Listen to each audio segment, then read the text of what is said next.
Hello, folks. My name is Vinny Templeton. The question that is being asked today in my slideshow is if rodeo is animal cruelty. And I'll just go through this here with you guys to explain everything that I know and everything that I have presented for you all. The first slide I have for this is on the equipment of the rough stock side of things. The three rough stock events in rodeo, which consist of the saddle bronc riding, the bareback riding, and the bull riding. The saddle bronc riding is has the most lineage behind any event of rodeo besides the calf roping, which we'll be talking about later on in this video as well. The saddle bronc riding is a rider getting on a bucking horse in a chute with a saddle and a rein attached to a halter around the horse's head. And this is an evolved form of how they would start and break horses back in the day, and how they still do today. They break horses in stock saddles, but in this sport and in the competition side of things, the saddles have evolved in that sport. In this event, the saddle bronc riding, there's bronc saddles. There's no saddle horn on the bronc saddles. The stirrup leathers are rigged so you can move your feet in a forward motion that goes with the momentum of the horse rather than just straight up and down. That is a pretty unflexible way for your legs to move. The bronc saddle just allows you to find the rhythm of the horse and just kind of float with them. A whole lot easier than just holding on to your saddle while they buck around. But in that event, they use a flank strap that they put around the horse's flank during the 8-second ride.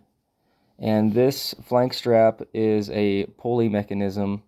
It's a piece of leather that goes around the horse's flank, which is around their hips, which is like just the end of their stomach going to their legs right there in that little area, which basically transfers over to like a belt on a human being.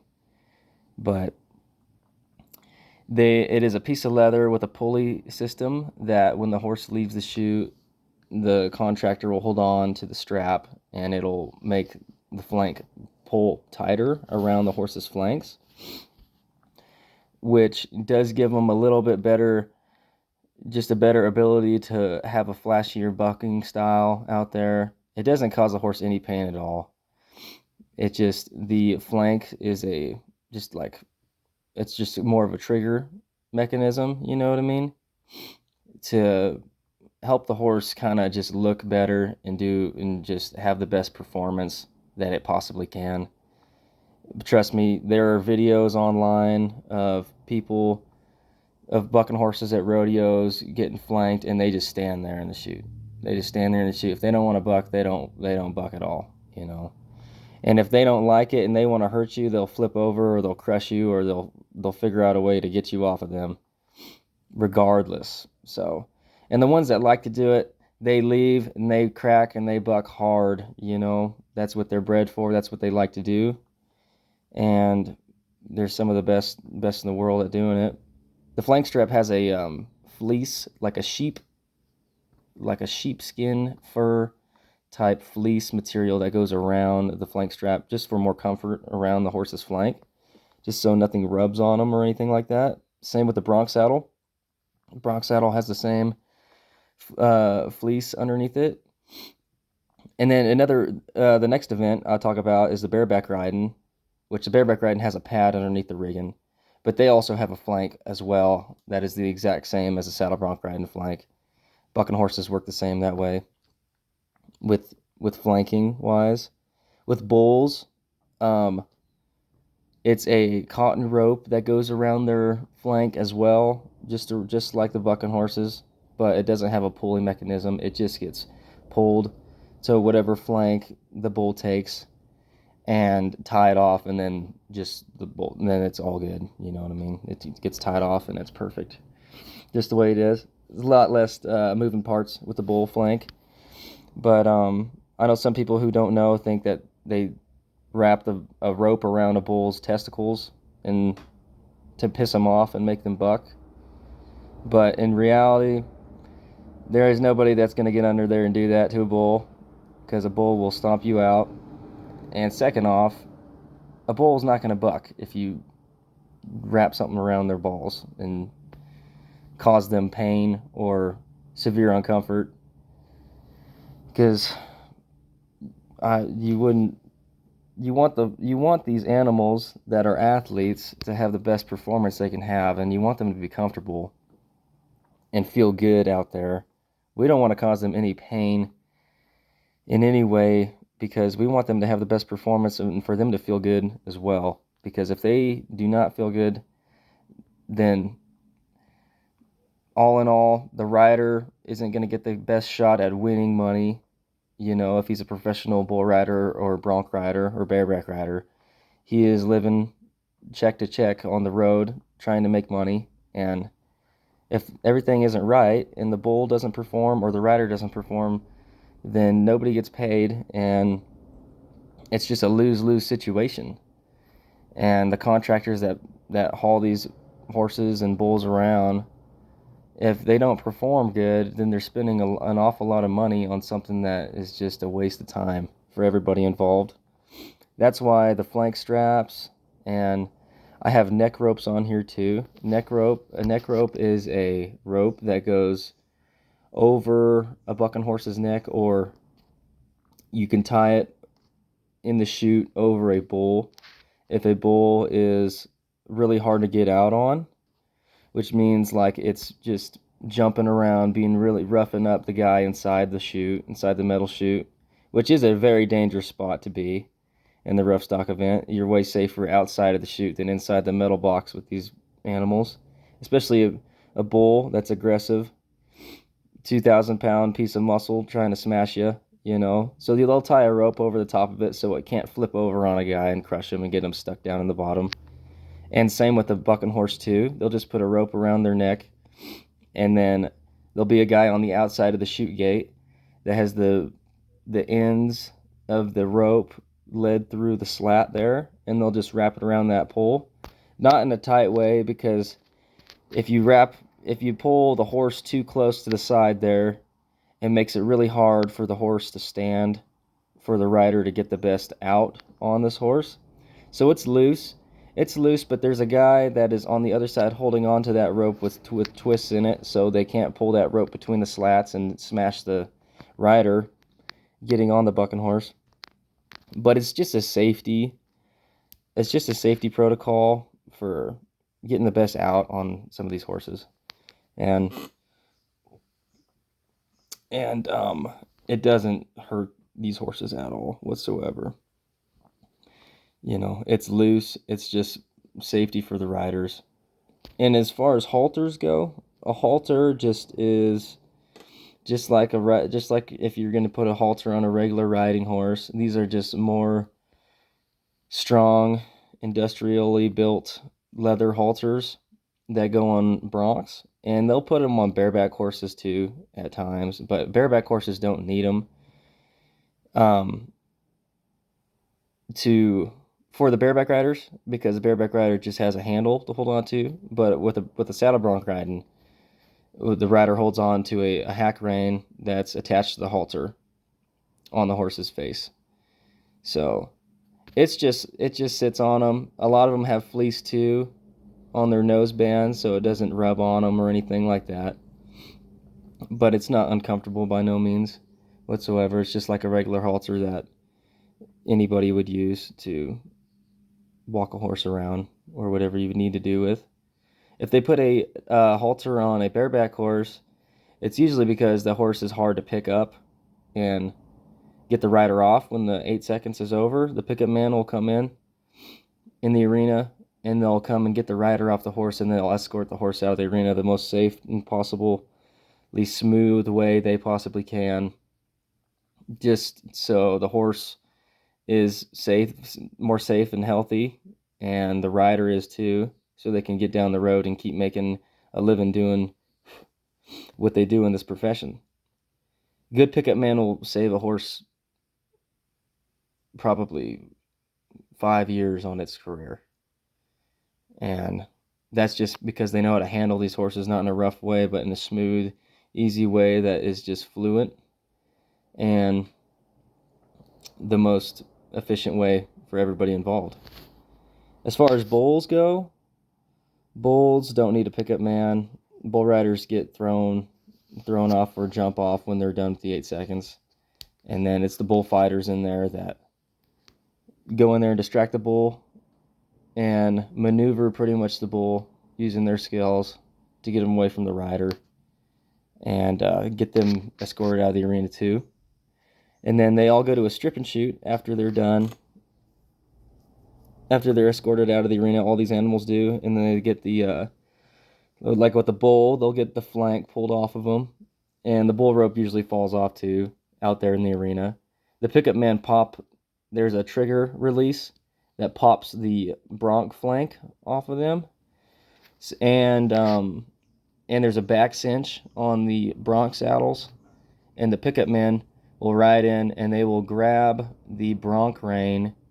Usually they'll go in there and the saddle bronc rider will jump across the pickup man's horse or jump onto that horse's rear end, and he will hand his rein over to the pickup man. The pickup man will dally off, and then the bronc rider will get out of there smooth and quick onto the ground and get out of the way, and then that pickup man or another one on the other side will come up and pop the trigger release and drop the flank off the horse.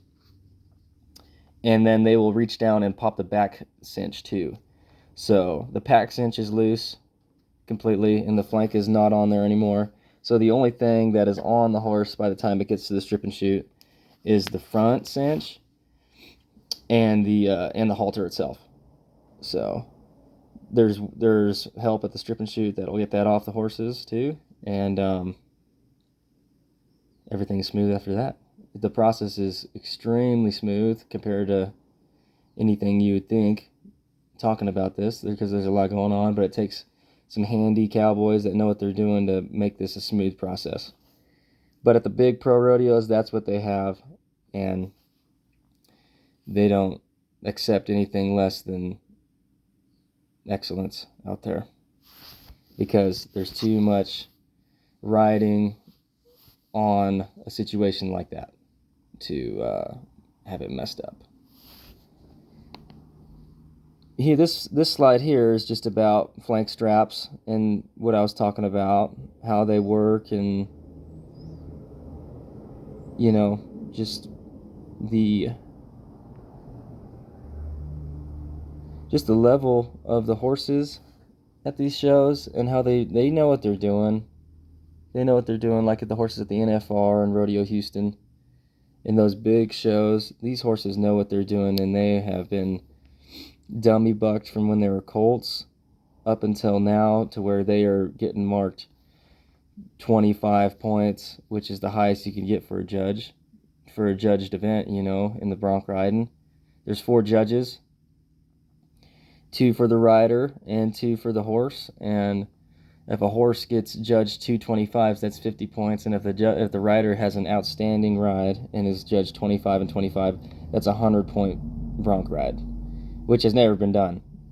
The world record is 95.5 points by Logan Hay on this horse, Explosive Skies, 3 years ago, I believe, and it was just the most outstanding thing you ever seen.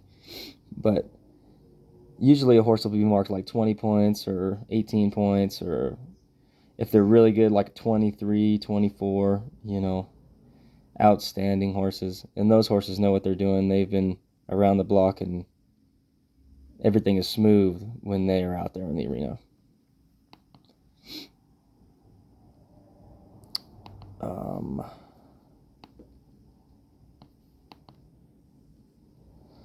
As far as the travel goes for hauling these animals around, these are $100,000 bucking horses and bulls So the contractors, they have the most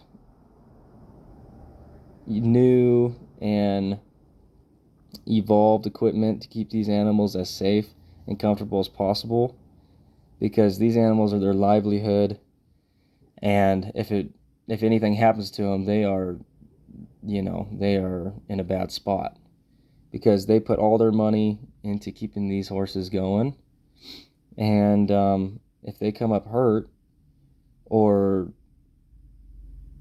killed or anything like that, then they're out their career basically, until they can figure out how to keep it going again.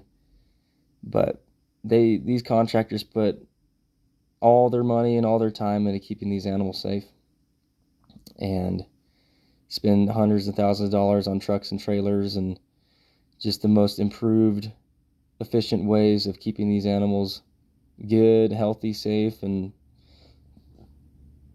competing at the highest level these athletic animals can.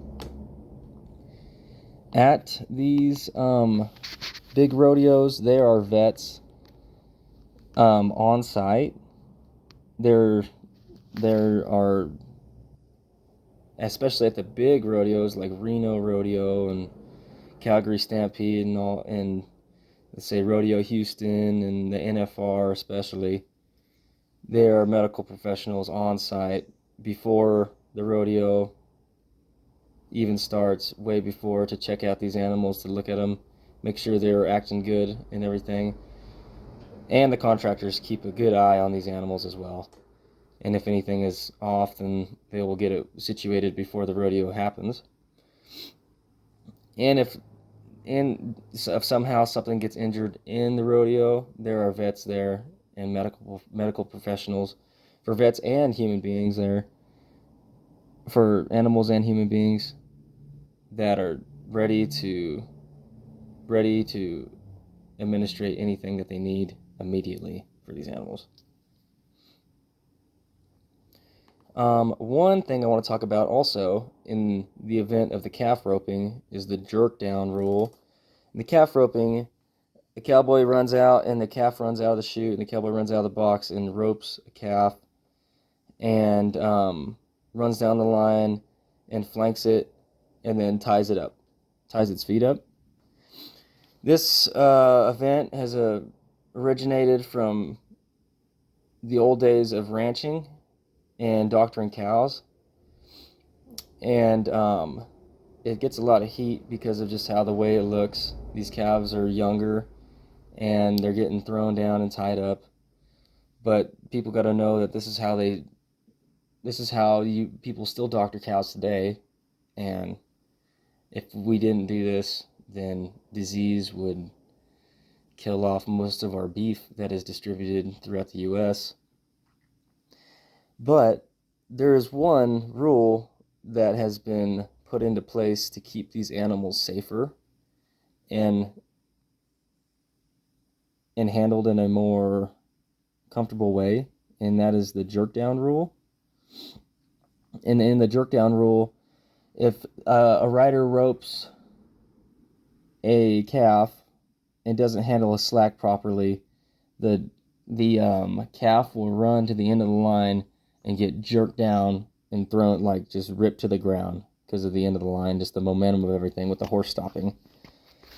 But in the jerk down rule, if that ends up happening, a rider will get either penalized a lot of time to where they're not going to win the event, or even disqualified in some rodeos, which gives them incentive to not be brutal with their slack and handle it in the most professional way they can to keep the calf on their feet.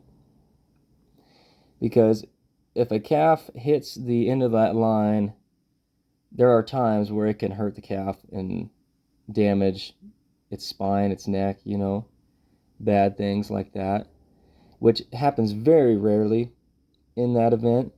But the probability of it happening, if a rider handles its slack good, is a whole lot more positive in the grand scheme of things. And the incentive of doing it is you won't get disqualified or penalized if you jerk one down, if you don't jerk one down. So that keeps the calves safe and the riders wanting to win, so they have to do it the most correct way. And that is a good rule put into place, I think.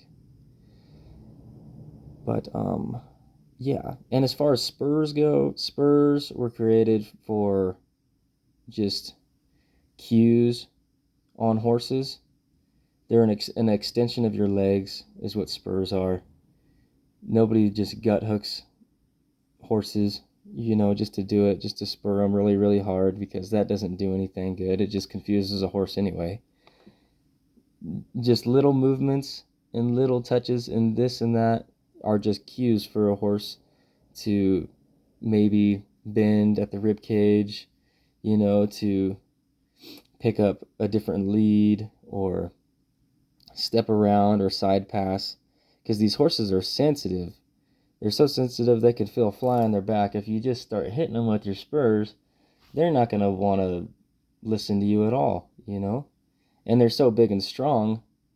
If general horses will just get confused and not know what you want, and horses that don't like it, they will figure out a way. They'll let you know real quick, because a 2,000 pound, or not 2,000 pound, but a 1,200 pound to 1,500 pound animal, it has more power than you could have even imagined.